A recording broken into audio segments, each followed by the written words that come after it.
Hello dear students, उम्मीद है कि आप सब लोग खैरियत से होंगे। इस वक्त हम फोटो इलेक्ट्रिक इफेक्ट को समझ रहे हैं, जो कि हमारे पास इंटरमीडिएट फिजिक्स और वो स्टूडेंट्स जो कि इस वक्त एमडीके टीकेट की प्रिपरेशन कर रहे हैं, उनके लिए ये टॉपिक काफ़ी ज़्यादा इम्पोर्टेंट एंड इंटरेस्टिंग होता है। तो लास्ट लेक्चर हमने कवर किया जिसके अंदर हमने फोटो इलेक्ट्रिक इफेक्ट के की टर्म्स को डिस्कस किया, यहाँ पर उनकी डिस्कवरीज के बारे में पढ़ा, उसके एक्सप्लेनेशन के बारे में पढ़ा। आज हम मजीद इससे एलेबोरेट करने जा रहे हैं फोटो इलेक्ट्रिक इफेक्ट को। आज के इस लेक्चर के अंदर हम रिलेशंस एंड ग्राफ्स के बारे में पढ़ने जा रहे हैं कि यहाँ पर किस तरीके के रिलेशंस बनते हैं, यहाँ पर ग्राफ्स किस तरीके से बनेंगे, ताकि आप स्टूडेंट्स को बहुत अच्छे तरीके से ये टॉपिक क्लियर हो जाए और आप एमसीक्यूज को बहुत अच्छे तरीके से कवर कर सकें। तो चले हम स्टार्ट करते हैं डियर स्टूडेंट्स। अब यहाँ पर देखें कि आपको कुछ रिलेशंस शो हो रहे हैं और हमें मालूम है कि अगर हम रिलेशन देख रहे हैं और उसमें रेसिप्रोकल्स मौजूद नहीं है, तो इट मीन्स कि वो सब के सब आपस में क्या होते हैं, वो सब के सब आपस में डायरेक्टली प्रोपोर्शनल होते हैं। डायरेक्टली प्रोपोर्शनल से क्या मतलब, अगर हम एक क्वांटिटी को बढ़ा रहे हैं तो दूसरी क्वांटिटी भी बढ़नी चाहिए। अब इसे समझने के लिए आपने जरा सा फोकस बनाना है अपना, और यहां से मैं चाहूंगा कि आप इसको जरा सा समझें। अब आप देखें कि सबसे पहले हमारे पास क्या है, सबसे पहले हमारे पास है इंटेंसिटी ऑफ लाइट।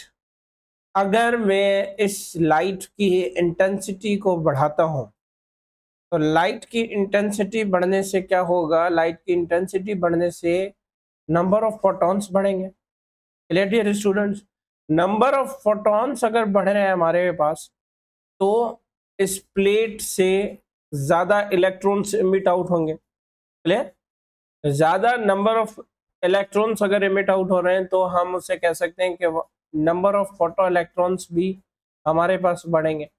ठीक है, आप देखेंगे इंटेंसिटी बढ़ी, नंबर ऑफ फोटॉन्स बढ़े, फिर नंबर ऑफ फोटो इलेक्ट्रॉन्स बढ़े।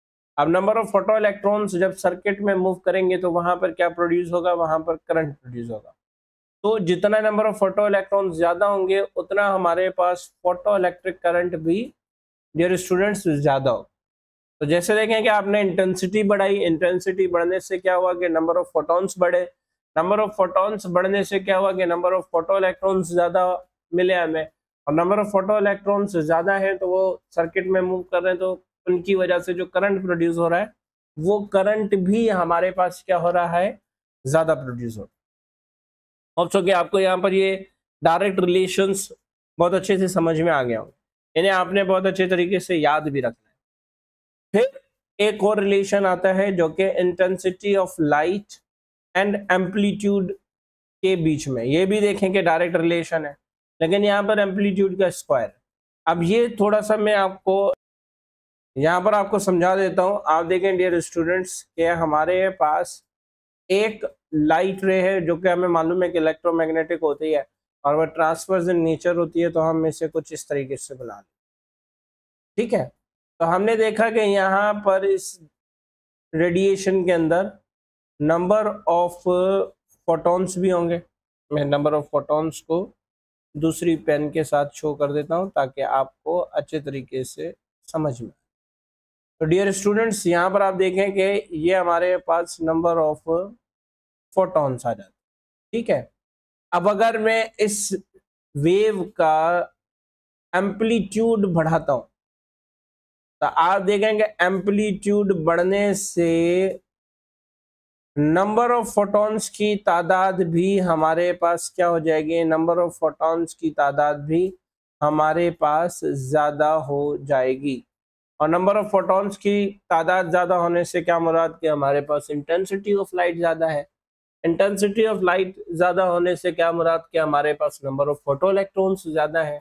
नंबर ऑफ फोटो इलेक्ट्रॉन्स ज्यादा होने से क्या मुराद कि हमारे पास जो फोटो इलेक्ट्रिक करंट है वो भी हमारे पास ज्यादा है। क्लियर डियर स्टूडेंट्स, तो इस तरीके से ये हमारे पास रिलेशंस थे जो कि अभी हमने डिस्कस किया। इंटेंसिटी ऑफ लाइट के साथ एक और इम्पॉर्टेंट रिलेशन है, वो भी आपने याद रखना है। देखेंगे जो इंटेंसिटी होती है वो हमारे पास किसके बराबर होती है, वो हमारे पास होती है बराबर पावर अपॉन एरिया के, ठीक है। और एरिया क्योंकि स्फीयर है तो एरिया हमारे पास किसके बराबर है, एरिया हमारे पास बराबर है 4 पाई आर स्क्वायर। तो अब मैं यूं लिख सकता हूं कि I is equal to power upon area की जगह पर 4 पाई आर स्क्वायर। अब अगर मैं रिलेशन देखना चाहूं तो यहां पर जो रिलेशन मेरे पास आ रहा है एरिया के साथ वो इनवर्स रिलेशन आ रहा है इंटेंसिटी, ठीक है, यानी कि 1/4 पाई आर स्क्वायर। अब देखेंगे यहाँ से हमें एक और बात पता चलती है कि ये जो इंटेंसिटी है वो डिस्टेंस के साथ, आप उसको आर स्क्वायर लिखें या डी स्क्वायर करके लिखें, हमारे पास एक ही बात। तो डिस्टेंस के स्क्वायर से इंटेंसिटी हमारे पास क्या रखती है, इंटेंसिटी हमारे पास इनवर्स रिलेशन रखती है। अब इसको जरा सा आपने यहाँ पर समझना है। आप देखें कि अगर मैं इस इमेज को थोड़ा सा मजीद बड़ा करके यहाँ पर बना देता हूँ ताकि आपको अच्छे तरीके से समझ में आए, ठीक है डियर स्टूडेंट्स। अब हो क्या रहा है कि ये हमारे पास एक सोर्स है और इस सोर्स से हम लाइट को फॉल करवा रहे हैं इस मेटालिक प्लेट के ऊपर, क्लियर। अब ये जो सोर्स है इसकी कोई पर्टिकुलर वेवलेंथ है, पर्टिकुलर फ्रीक्वेंसी है एंड पर्टिकुलर एनर्जी इसके पास। अब अगर देखेंगे डिस्टेंस कम है तो मान लेते हैं कि डिस्टेंस कम होने की वजह से जो रेडिएशंस इस पर फॉल हो रही हैं, मान लेते हैं कि वो हमारे पास 10, क्लियर। डिस्टेंस कम है तो रेडिएशंस कितनी फॉल हो रही हैं, हमारे पास 10। अगर मैं वो डिस्टेंस बढ़ा देता हूँ तो बढ़ने के बाद एमिट वो यही 10 कर रहा है, लेकिन इस पर फॉल कितनी हो रही है, अब इस पर वो फॉल हो रही है 5। क्यों, क्योंकि डिस्टेंस ज्यादा होने की वजह से अब सबकी सब रेडिएशंस इस मेटालिक प्लेट तक नहीं आ रही है, कुछ इसके ऊपर से गुजर रही है, कुछ इसके नीचे से गुजर रही है और कुछ हैं जो कि इसके ऊपर फॉल कर। पहले तो डिस्टेंस कम था तो डिस्टेंस कम होने की वजह से 10 रेडिएशंस इसके ऊपर फॉल हो रही थी, अब जो है वो हमारे पास 10 से हटकर वो कितनी हो गई है, 5 हो गई। तो इस तरीके से आप देखें कि अगर हम डिस्टेंस बढ़ा रहे हैं तो डिस्टेंस बढ़ने से हमारे पास क्या हो रहा है, इंटेंसिटी कम हो रही है। ठीक हो गई बात। यहाँ पर बहुत इंपॉर्टेंट ये रिलेशनशिप्स हैं जो कि आपने याद रखने हैं और अगर आपको ये याद हो जाते हैं तो एमसीक्यूज यहाँ से आने वाले आपके फिंगर टिप्स पर हों।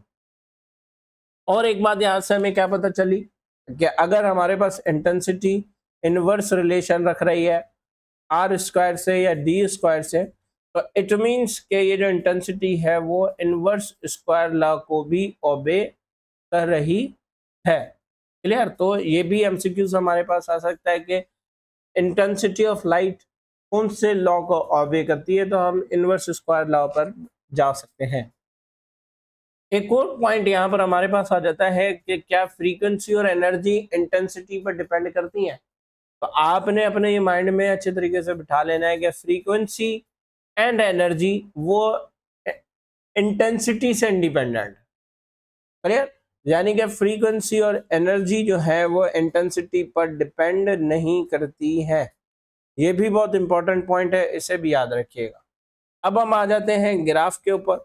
ग्राफ में आप देखेंगे सबसे पहले कुछ ग्राफ्स हैं जो कि इन्हीं रिलेशंस को देखते हुए हमने यहाँ पर ड्रॉ किए। अब पहला जो ग्राफ हमने लिया है वो लिया है करंट और इंटेंसिटी के बीच में, ठीक है। आप देखेंगे करंट और इंटेंसिटीज आपस में क्या है, डायरेक्ट रिलेशन रखती हैं। तो इनका जो ग्राफ आएगा वो ग्राफ भी क्या आएगा, वो ग्राफ भी हमारे पास स्ट्रेट लाइन ग्राफ आएगा, क्योंकि जैसे जैसे हम देखेंगे इंटेंसिटी हम बढ़ा रहे हैं वैसे वैसे जो है वो करंट सर्किट में भी क्या होता रहेगा, बढ़ता रहेगा। Clear dear students.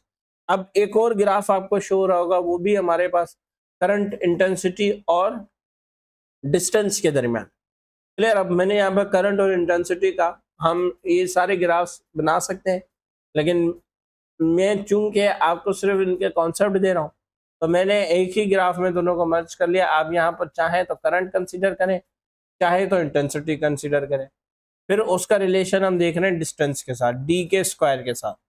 तो आप देखेंगे जैसे जैसे डिस्टेंस बढ़ रहा है वैसे वैसे करंट क्या होता जा रहा है, वैसे वैसे करंट कम होता जा रहा है, क्लियर। यानी कि यहाँ पर जो हमारे पास ग्राफ आएगा वो क्या आएगा, वो कर्व्ड ग्राफ आएगा। Clear dear students. लेकिन यहीं पर अगर हमसे पूछा जा रहा है रेसिप्रोकल ऑफ डी स्क्वायर के साथ इंटेंसिटी या करंट का रिलेशन क्या है, तो फिर हम बताएंगे कि वो हमारे पास स्ट्रेट लाइन शो होगी अगर हम उसको ग्राफ में रखते हैं। तो ये भी याद आपने रखना है। फिर उसके बाद हमारे पास आ जाता है करंट इंटेंसिटी और फिर फ्रीक्वेंसी।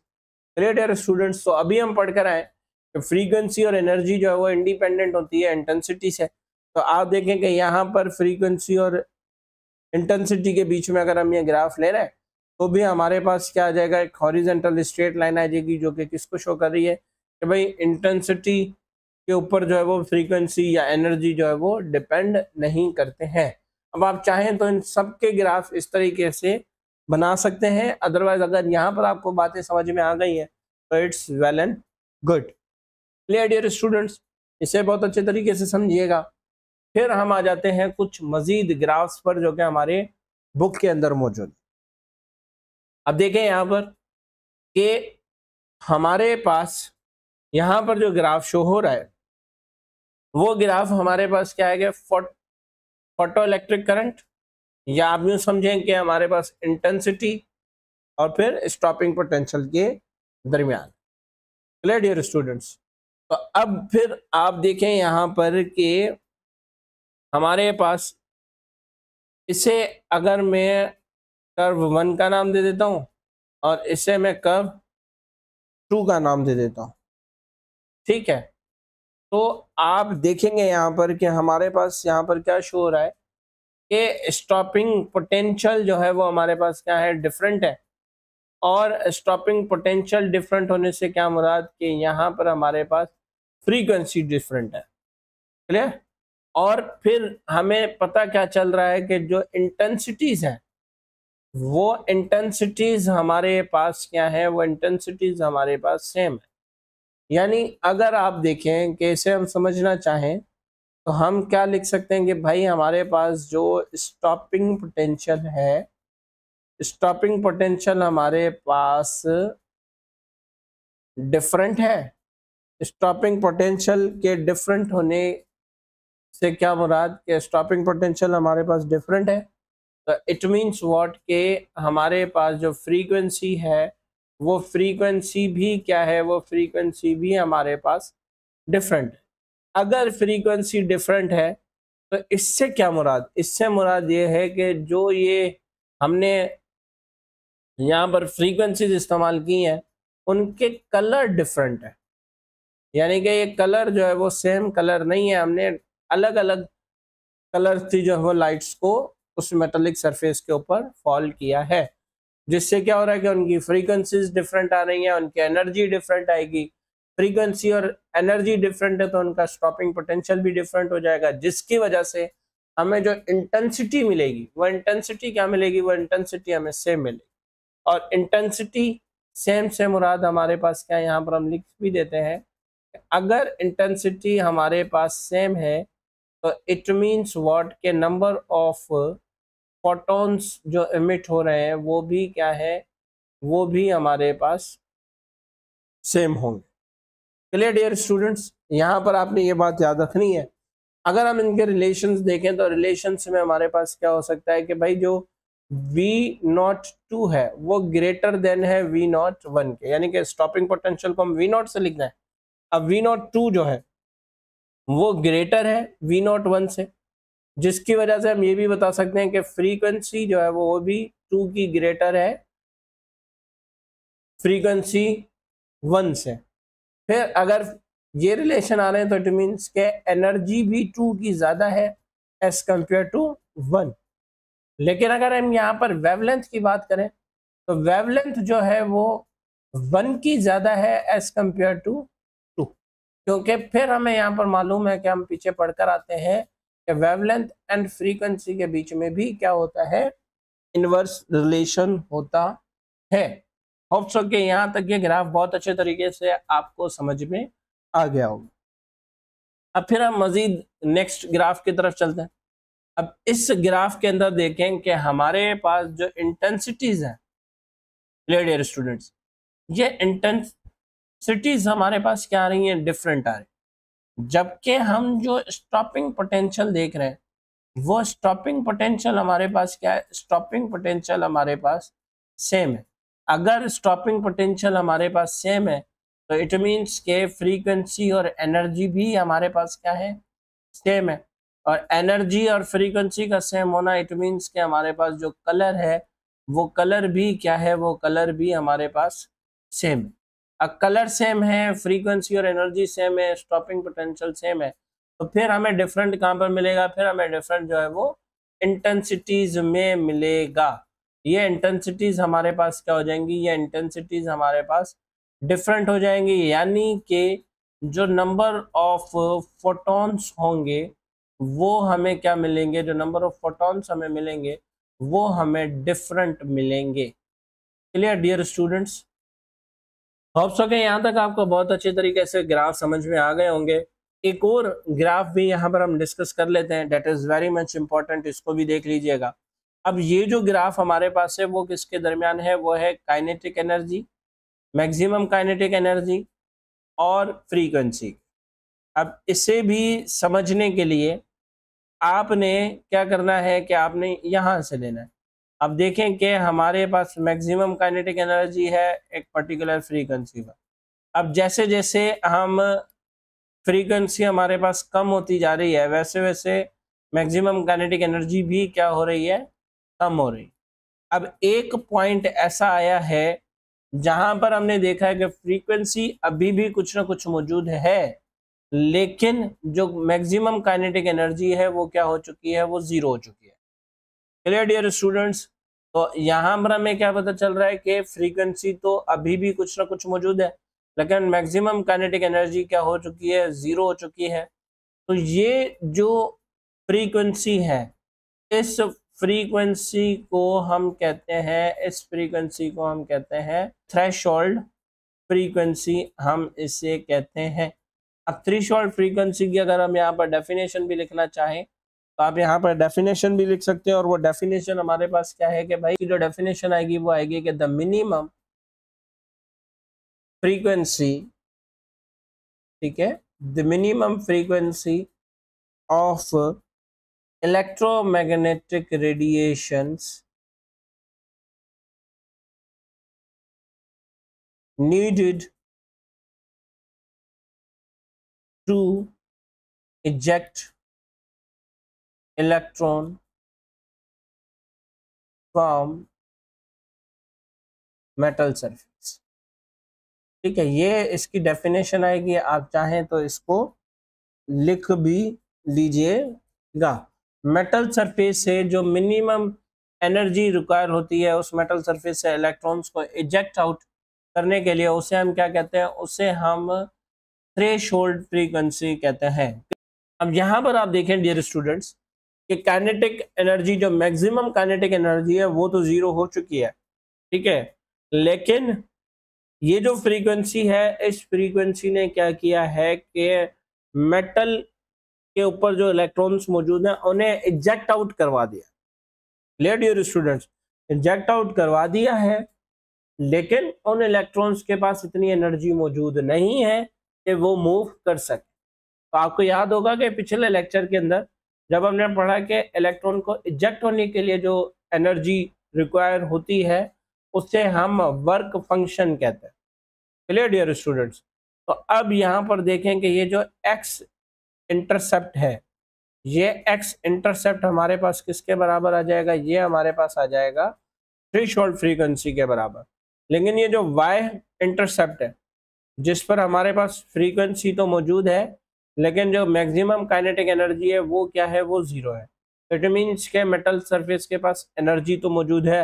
अब वो जो एनर्जी है वो एनर्जी हम किस तरीके से लिखते हैं, वो हम लिखते हैं वर्क फंक्शन के फॉर्म में लिखते हैं, जिसको हम पाई के साथ रिप्रेजेंट करते हैं। तो अब ये भी एक एमसीक्यू आ गया कि भाई इस ग्राफ के अंदर वाई इंटरसेप्ट किसको शो करता है, तो हम बताएंगे कि वाई इंटरसेप्ट वर्क फंक्शन को शो करता है और जो एक्स इंटरसेप्ट है वो थ्रेशोल्ड फ्रीक्वेंसी को शो करता है। Clear dear students? यहाँ तक मैं उम्मीद करता हूँ कि आपको सारे ग्राफ बहुत अच्छे तरीके से समझ में आ गए होंगे। फर्दर कुछ बातें हैं यहाँ पर हम इनको ऐड करते हैं। अगर हमसे पूछा जाता है ग्राफ है kinetic energy, maximum kinetic energy और फ्रीक्वेंसी के बीच में, इसका स्लोप किसे रिप्रेजेंट करता है? तो आप देखेंगे स्लोप हम कैसे मालूम करते हैं, ये जो है ना टेंजेंट हम लाइन ड्रॉ करते हैं और फिर उसके थ्रू एक स्लोप बनाते हैं।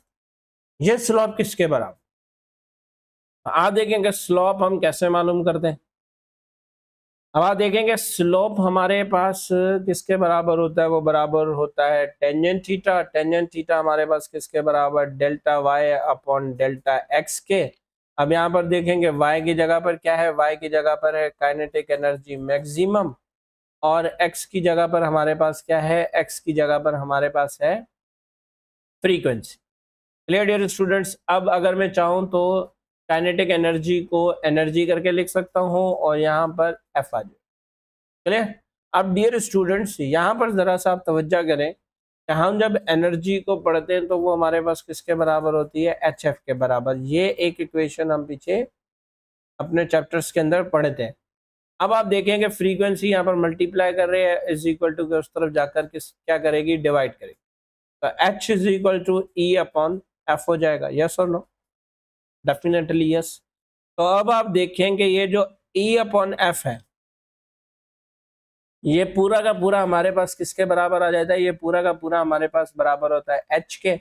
एच हमारे पास क्या है, एच हमारे पास है Planck's constant. Clear dear students? और प्लैंक्स कांस्टेंट की वैल्यू हमारे पास क्या होती है, प्लैंक्स कांस्टेंट की हमारे पास वैल्यू होती है 6.63 इंटू 10⁻⁻34 जूल सेकेंड। तो अगर हमसे कोई पूछता है कि भाई slope of kinetic maximum kinetic energy and frequency, तो हम उससे बताएंगे कि वो जो स्लोप हमारे पास है वो प्लैंक्स कांस्टेंट के बराबर होगा। Clear dear students? बाकी ये जो हमारे पास वर्क फंक्शन है, ये वर्क फंक्शन हमारे पास क्या होता है, इंडिपेंडेंट होता है एनर्जी के। तो ये भी हमें याद रखना है कि इंडिपेंडेंट होता है किससे, एनर्जी से, यानी कि वर्क फंक्शन जो है वो एनर्जी पर डिपेंड नहीं करता है। अब आइंस्टाइन की एक्सप्लेनेशन पर आ जाते हैं। फोटो इलेक्ट्रिक इफेक्ट पर आइंस्टाइन की एक्सप्लेनेशंस क्या थी?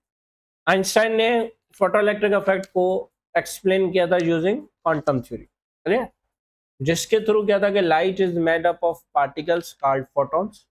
आइंस्टाइन के मुताबिक ये जो लाइट है वो पार्टिकल्स, टाइनी पार्टिकल्स के उस पर बनी हुई है, जिसे हम फोटॉन्स कहते हैं।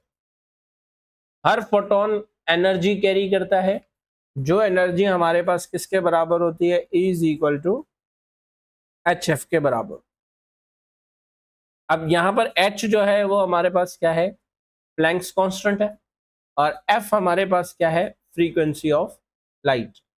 अब यहाँ पर आप देखें कि if the energy is more than the work function, the electron is emitted with some kinetic energy. अगर ये एनर्जी वर्क फंक्शन से ज्यादा है, वर्क फंक्शन क्या है, वर्क फंक्शन सिर्फ इमिट करवाता है इलेक्ट्रॉन्स को, लेकिन ये एनर्जी अगर वर्क फंक्शन से ज्यादा है तो इलेक्ट्रॉन जो है वो किसी काइनेटिक एनर्जी के साथ सर्किट के अंदर मोशन भी करेंगे। अब इसी इक्वेशन को आपने याद रखना है, क्योंकि इसी ही इक्वेशन के थ्रू हम आइंस्टाइन के एक्सप्लेनेशन को मैथमेटिकल फॉर्म्स के अंदर लिखेंगे। ठीक है डियर स्टूडेंट्स? अब यहाँ पर आप देखें कि हमारे पास आइंस्टाइन के मुताबिक ये एनर्जी, यानी तब जब सर्किट में इलेक्ट्रॉन्स जो है वो फ्लो कर रहे हैं, तो इट मीन्स कि ये एनर्जी किसके बराबर है, ये एनर्जी बराबर है work function plus maximum kinetic energy. ठीक है, हमने देखें कि पीछे वाली स्टेटमेंट से ही इक्वेशन बनाई है। इस इक्वेशन को हम नाम दे देंगे इक्वेशन 1। लेकिन ये वैलिड कब है, ये वैलिड सिर्फ तब है जब हमारे पास इलेक्ट्रॉन्स जो है वो सर्किट में मोशन कर रहे हैं, यानी कि सर्किट में मूव कर रहे हैं, तब ये इक्वेशन हमारे पास वैलिड है। अब हमें ये भी मालूम है कि E हमारे पास बराबर है एच एफ के, तो अब हम यूं भी लिख सकते हैं कि भाई H F is equal to phi plus kinetic energy maximum.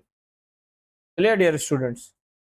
अब अगर काइनेटिक एनर्जी हमारे पास जीरो हो जाती है, यानी कि हमारे पास जो काइनेटिक एनर्जी है वो क्या है, जीरो है।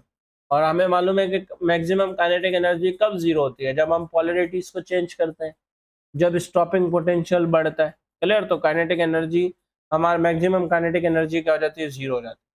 तो फिर ये जो एनर्जी है ये हमारे पास किसके बराबर हो जाती है, ये हमारे पास बराबर हो जाती है वर्क फंक्शन के। यानी कि हमें ये याद रखना है कि अगर मैक्सिमम काइनेटिक एनर्जी जीरो है तो ये एनर्जी हमारे पास बराबर हो जाएगी वर्क फंक्शन के बराबर हो जाएगी। Clear dear students? अब इसके साथ साथ हम एक और रिलेशन पढ़ते हैं, और वो रिलेशन हमारे पास क्या होता है, वो रिलेशन हमारे पास होता है V is equal to F lambda. ठीक है, ये भी हम क्या करते हैं, एक रिलेशन पढ़ते हैं। अब क्या हो जाता है कि हमारे पास ये जो V है, अगर इलेक्ट्रोमैग्नेटिक है तो यहाँ पर C आ जाता है। ठीक है, और ये हो जाता है F lambda. Clear dear students? अब देखेंगे लैम्डा यहाँ पर क्या कर रहा होता है, मल्टीप्लाई कर रहा होता है, इज इक्वल टू को इस तरफ होकर जाकर ये डिवाइड कर, तो हमारे पास आ जाता है कि F is equal to C upon lambda. ये एक इक्वेशन आ जाती है। अगर मैं इस इक्वेशन को इस इक्वेशन के अंदर पुट करता हूँ तो मेरे पास क्या आ जाता है, मेरे पास आ जाता है कि work function is equal to H, F की जगह पर क्या आ जाता है, सी अपॉन लैम्डा। तो ये इक्वेशन कुछ इस तरीके से बन जाती है कि work function is equal to H C upon lambda. Clear dear students? यहाँ तक मैं उम्मीद करता हूँ कि आपको बात समझ में आ गई होगी। अब इन सब को अगर मैं इक्वेशन 1 के अंदर पुट करता हूँ तो आप देखेंगे ई हमारे पास से वर्क फंक्शन की जगह पर हम क्या लेकर आ जाएंगे, वर्क फंक्शन की जगह पर हम ले आएंगे एच सी अपॉन लैम्डा। ठीक है, फिर प्लस काइनेटिक एनर्जी या maximum kinetic energy. Clear dear students? अब ये जो ई है अगेन ये हमारे पास किसके बराबर था भाई, ये हमारे पास बराबर था एच एफ के। ठीक है, और यहाँ पर ये हमारे पास किसके बराबर आ गया, ये हमारे पास बराबर आ जाएगा एच एफ नॉट के, और फिर प्लस में आ जाएगा काइनेटिक मैक्सिमम काइनेटिक एनर्जी। यानी कि हम इन्हें इन फॉर्म्स के अंदर भी लिख सकते हैं। Clear dear students? अब मजीद अगर हम आए तो आप देखें कि ये जो एच एफ नॉट है यहाँ पर प्लस कर रहा है, इज इक्वल टू के इस तरफ जाकर क्या करेगा, माइनस करेगा। तो ये हो जाएगा काइनेटिक मैक्सिमम काइनेटिक एनर्जी हमारे पास किसके बराबर है, H F minus H F not. ठीक हो गई बात यहाँ पर डियर स्टूडेंट्स? अब ये हमारे पास इक्वेशन आ जाएगी जिसको हमने याद रखना है। एक और अगर हम इस इक्वेशन को लिखना चाहें तो डियर स्टूडेंट्स, हमने अपने लास्ट के लेक्चर के अंदर ये भी पढ़ा कि ये जो kinetic energy maximum kinetic energy होती है वो हमारे पास बराबर होती है ई वी नॉट। तो अब अगर मैं इसे लिखना चाहूँ तो मैं इसे यूं भी लिख सकता हूँ, मैं इसे कैसे लिख सकता हूँ कि भाई E V naught is equal to H F minus H F naught. इस तरीके से भी मैं इस इक्वेशन को लिख सकता हूँ, और ये इक्वेशन भी जो है वो हम ये इक्वेशन जो है हम इसे भी इस तरीके से लिख सकते हैं कि भाई H F is equal to work function plus E V naught. तो ये हमारे पास कुछ इक्वेशंस हैं जो कि हमने आइंस्टाइन एक्सप्लेनेशन से ड्राइव की हैं। इन्हें आपने बहुत अच्छे तरीके से याद रखना है, प्रैक्टिस करनी है। आज का हमारा लेक्चर यहीं तक हम इसको वाइंड अप करेंगे।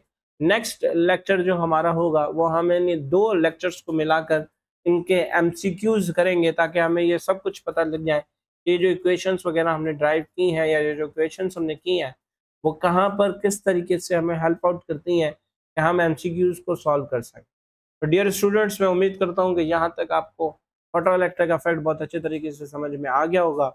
अगर ऐसी कोई बात है जो कि आपको पूछनी है या कोई ऐसा क्वेश्चन है जो आपने करना है, तो हम हमारा कमेंट सेक्शन आपके लिए खुला है, आप वहाँ पर कमेंट कीजिए। अगर कोई ऐसी सजेशन है तो भी आप हमें कमेंट सेक्शन में बता सकते हैं। इंशाल्लाह मिलते हैं नेक्स्ट MCQs के वीडियो लेक्चर के अंदर। तब तक मुझे दीजिए इजाज़त। अल्लाह हाफ़िज़।